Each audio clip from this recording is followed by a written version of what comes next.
Alright, so something really crazy happened recently, and that crazy thing that happened was that Glitch Productions made their own racing game. Yes, this is real. So, and I've actually been playing it, but the question is the game good? So today I'll be going into analysis, seeing if Glitch Karts is really worth your time. Before I can start yapping about this game, I just want to say I'm going to try being as nice as possible since this game is extremely brand new. And I don't want to be too harsh since it's new. And plus, stuff will probably be added later on. Anyways, the first thing is the game modes. Game modes are really important for the players since it gives them something to do so they don't get bored. Unfortunately, the game only has 2 game modes as I'm making this video. There's time trial, which is basically to see how fast you can do a race in. And then there's classic, which is basically just your standard Mario Kart game. So yeah, I'm not going to be too harsh. And you're wondering what the scores are. 1 to 4 is a bad score. 5 to 7 is mid. 8 to 9 is good. And then 10 is amazing. But unfortunately, Glitch Karts gets a 7 out of 10 for game modes. Next up, we're going to be talking about the characters. Now, unfortunately, we only have 4 characters, but they're actually pretty good, unlike another racing games roster. Mario Kart World. How's a coin cost for a character? Sorry about that. Anyways, yeah, the characters are actually decent, and I think the pattern is that they're all main characters, except one, which I'll get to. The characters you can play as I'm making this video, are Breath, Pomni from the Amazing Digital Circus, Uzi from Murder Drones, Mel from the Gaslight District, and the one I'm about to talk about, Princess Guinevere. Now, I don't know if I consider her the main character, but she is kind of like the mascot of Knights of Guinevere. So I guess she's technically the main character. I don't know. I guess she's technically the main character. Anyways, this roster is actually pretty good. And also, you can buy plushies of them. I don't know. Go to Glitch's merch store if you're interested in them. They're limited time. This is not us.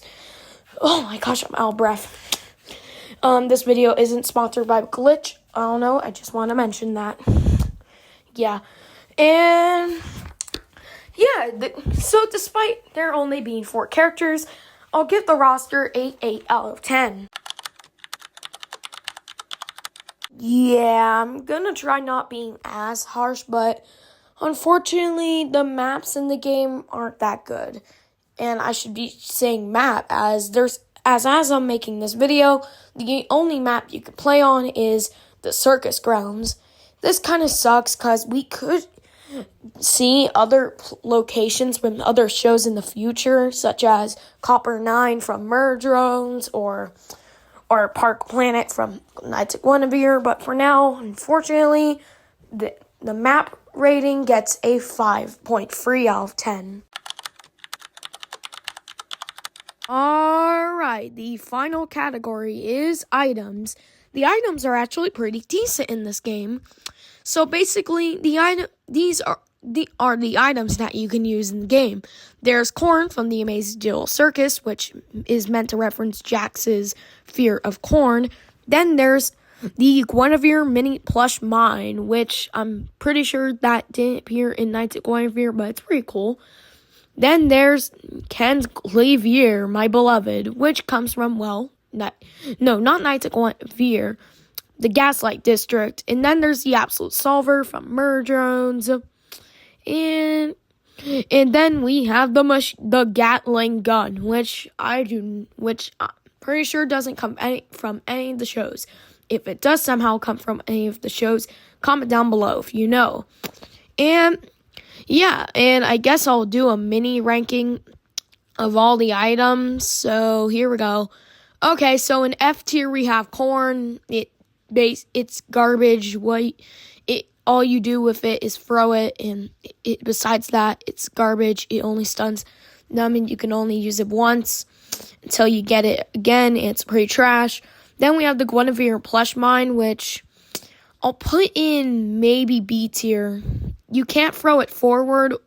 You can only throw it backwards, which is kind of annoying.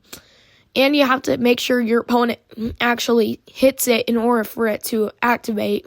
So yeah, B tier. A tier goes to the Gatling gun. I feel like it's kind of hard to use since you have to make sure you're aiming well.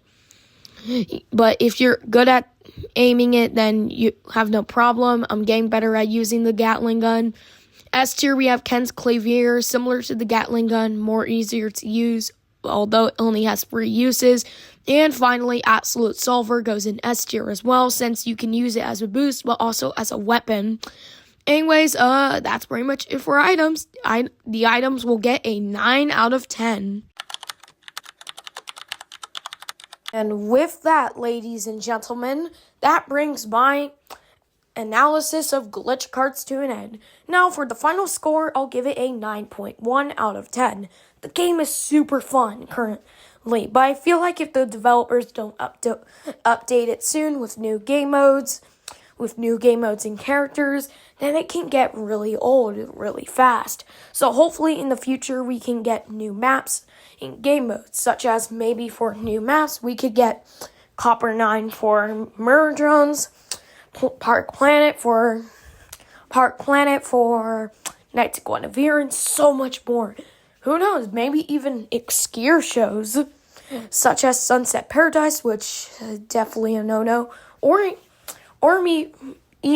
even Meta Runner, which is a very obscure glitch production show I don't see get talked about anymore.